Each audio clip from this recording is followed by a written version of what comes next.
chicken sisig. Ang mga ingredients na kailangan natin ay chicken breast at saka quarter leg thigh. Nidebone ko na yung quarter leg, tapos na-marinate ko na din siya. Kahapon ko pa ito na-marinate. Nilagyan ko lang ng pepper at saka ng nor seasoning. Yun lang nilagay ko. Tapos i-marinate nyo lang siya ng overnight. Tapos ito yung mga ilalagay natin. Lalagyan natin ng sibuyas, ng oreno, ng sili na red, sili na banana pepper. Di ako sure kung tama yung tawag ko, pero may banana siya, pero may pepper. Bigay siya ng friend ko. And, tapos kailangan natin ng soy sauce, ng nor seasoning, ng black pepper, ng salt, saka ng lemon. Then, dito sa side na to, ipipirito na natin ang ating chicken na minarinate. Ayan, habang pinipirito natin yan, inaantay natin maluto, pupuntahan natin si Gianna. Titignan natin kung anong ginagawa. Let's go, guys! Ginagawa ni Gianna ay nanonood! Hi! Umbo! Umbo! Sarap naman ng buhay! Panood-nood lang. Aba naman! Di man, dede? Gianna, ya? Uy! Nanonood siya ng Rio! Favorite ko din yan. Lagi ko din pinapanood yan nung pinalabas yan. Ganda. Hindi naman napirita na natin yung chicken. Ito na siya. Kapalamig na lagyan natin yan. Ikakat na natin siya. Nagugas na pala kami, guys. Ikakat natin siya. Pero hindi sobrang liit kasi pag hinalo naman yan, may tendency na madurog pa sila. So, okay na tayo ito. Nagamitin natin yan naman.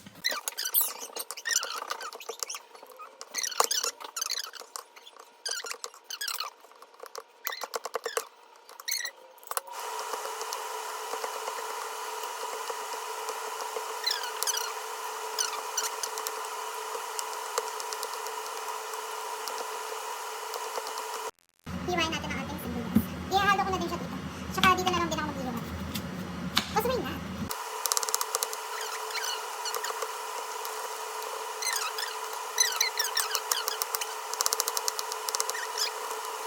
Hindi naman, maglalagay tayo ng sili. Hindi ko alam kung maanghang to. Tikman ko muna.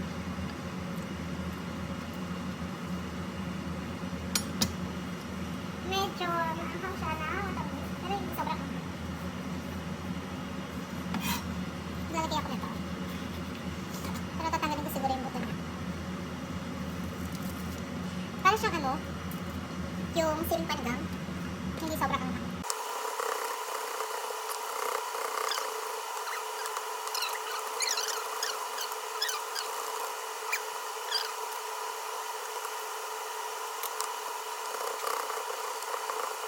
Ngayon naman gagawa tayo ng sauce. Kailangan natin ng vino. Isang bukong vino.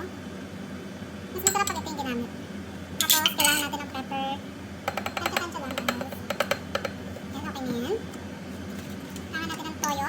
Lalagay tayo ng toyo. Yan, 1 tablespoon lang ng toyo. Titikman na lang natin mamaya kung mag-aagos. 1 tablespoon ng nor seasoning, kapatapaw. Lagay din tayo ng lemon.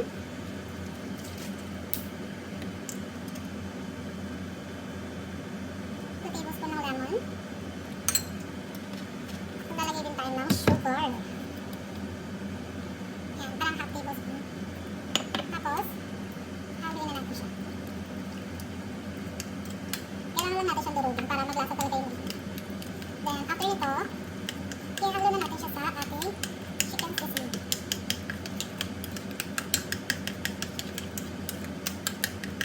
Dad, gusto mo ba may mayonnaise? May mayonnaise? Ha?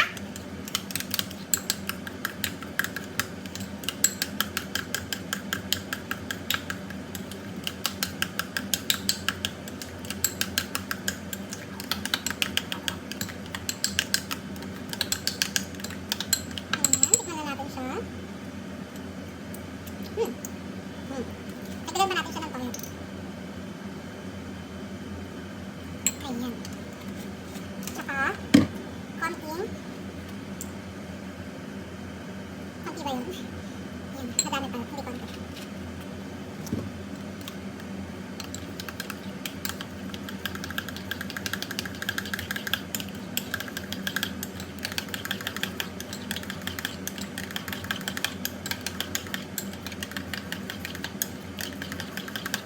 Ayan. Manawag natin siya. Halos So, ang gagawin natin, ihalo lang natin sa ating hiniwang sisig.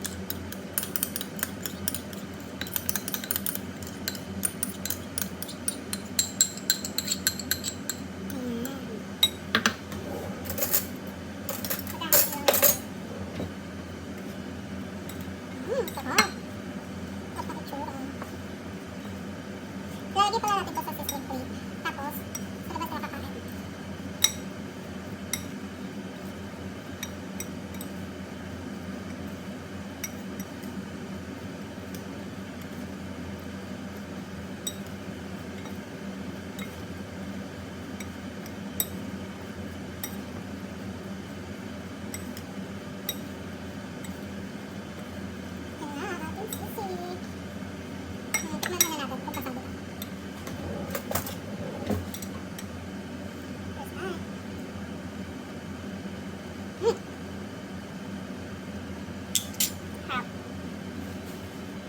Tingnan natin kung may kanin.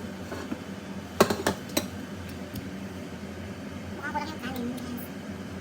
Isahin mo lang. Naman habang inaantay natin maluto yung rice natin. Dahil nga nakalimutan natin magsaing, magagawa muna tayo ng Nesty Lemon. Galing pang Philippines to. So nakapaglagay na ako ng tubig at saka yellow. Ngayon lagay ako ng tubig dito. Dito ko haluin yung Nesty.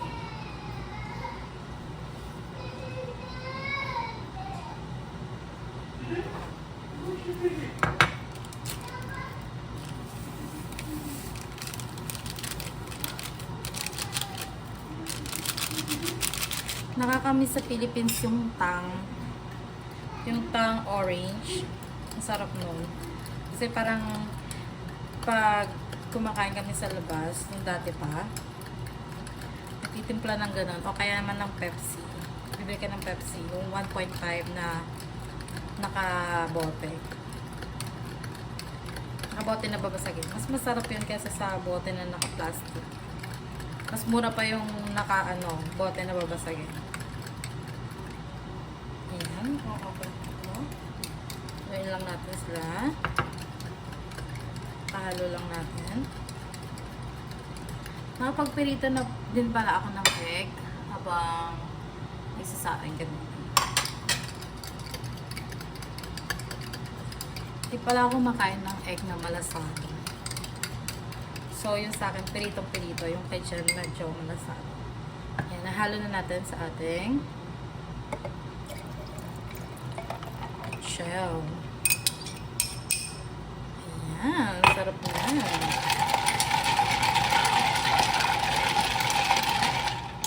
Tignan muna natin kung matabang. Para madagdagan pa natin yung powder. Matamis. Sakto yung lasa. Ngayon, maglalagay tayo ng lemon. Para medyo acidic naman. Isikan din natin ng konting lemon.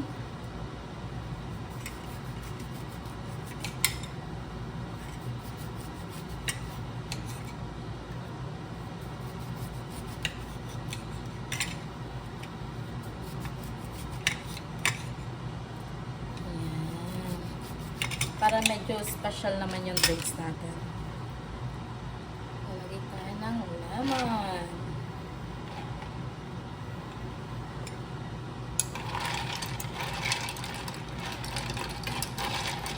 Oh, ang ganda. Parang summer na summer talaga.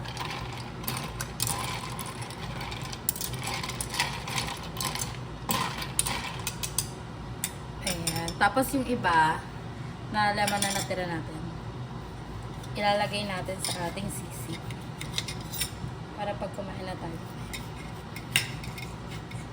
Ayan, ganito lang ihihiro. Pwede na yan.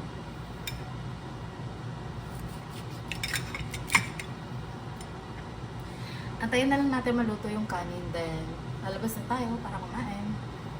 Ayan na, magsisisling na tayo. Naglalagay tayo ngayon ng butter. Kailangan natin ng butter.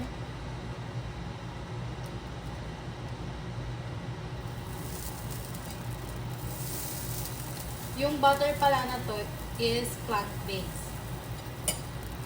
Para sa akin, mas masarap to kaysa yung sa regular butter. Maglalagay din tayo ng rice. Tapos, ilalagay na natin tong ating sisig. Chicken sisig.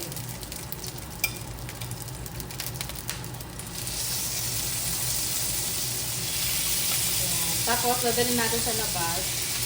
Sa labas tayo kakain.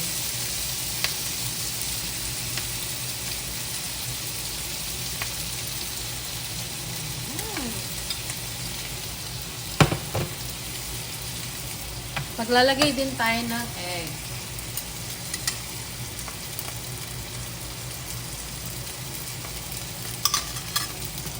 At ng lemon. Ayan. Ready na ang ating chicken sisig na nakalagay sa sizzling plate.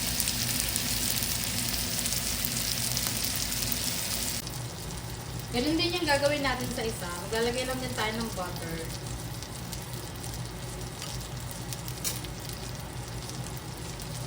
Yan, okay na yung butter na yun.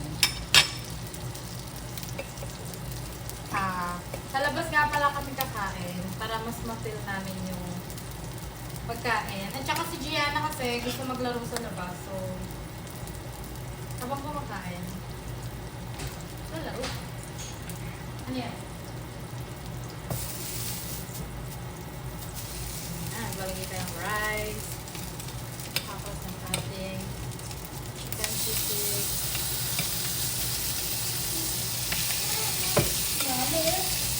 What do you want? Yan.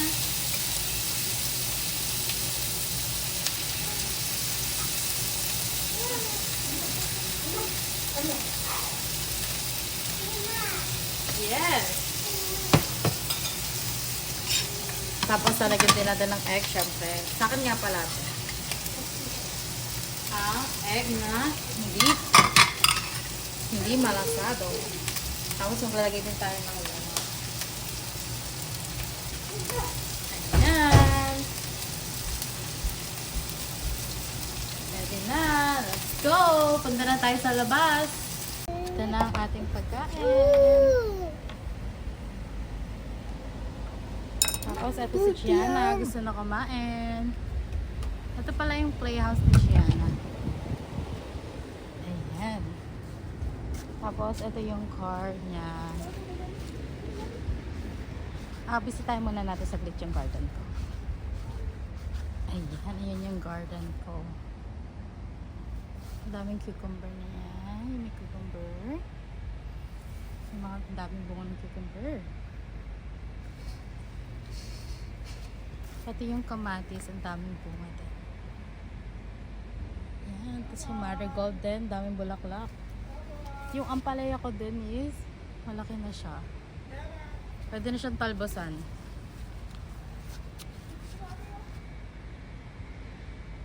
Kukuha pala tayo ng sili. Kasi gusto ko ng maanghang. May hinog na sili dito. Ito.